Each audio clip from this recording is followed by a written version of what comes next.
Nous vous avons invité car, disons-le d'emblée, vous n'êtes pas d'accord sur le sujet. Vous avez même eu dans le passé, alors que vous êtes amis, des échanges difficiles sur le sujet. Anti-clash.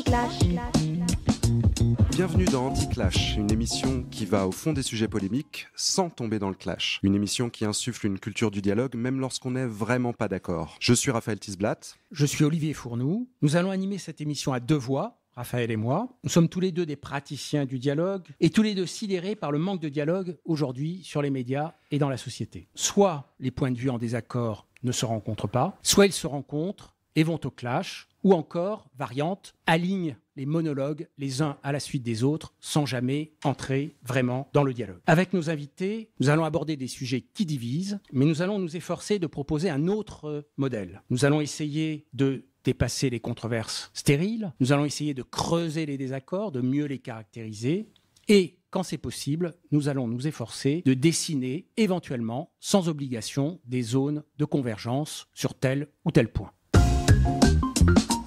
Je trouve que c'est un bel exercice déjà de pouvoir se confronter à des idées qui ne sont pas les mêmes que les nôtres. Je suis peut-être en effet moins optimiste que vous ou plus inquiet sur le constat. Moi je pense que tu commets une erreur, que tu te trompes, que tu te trompes de combat là. Que je peux vous poser une question à ce moment-là? Tu vois très bien où je veux en venir, je vais pas faire le point de Godwin tout de suite, mais on pourrait y aller plus tard. On va rendre justice au fait que vous êtes d'accord sur un certain nombre de choses.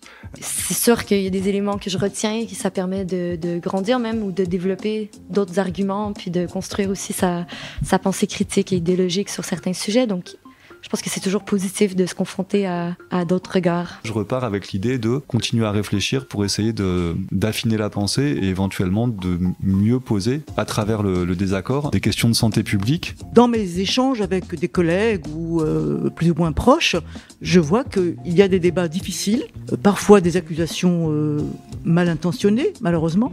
Et donc, je suis attirée par l'idée d'un dialogue de bonne foi, on va dire d'une manière générale.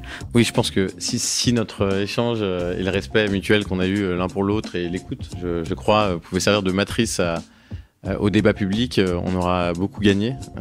Donc ce que je retiens, c'est qu'effectivement, il est possible de s'écouter, il est possible, même sur des sujets qui d'apparence sont des sujets soumis à controverse, donc de mener ce que vous proposez, qui est le dialogue, et qui est pour moi le ferment de l'exercice démocratique.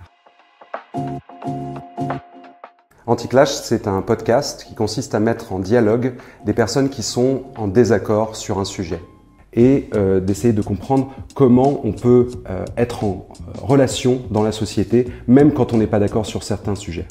Il y a trop de polémiques, trop d'invectives, trop de clash, que ce soit dans les médias ou dans les réseaux sociaux. Nous, on veut vraiment montrer que oui, c'est possible d'avoir une conversation sereine, civilisée, constructive, mais où vraiment il y a de l'apprentissage, là où ça compte.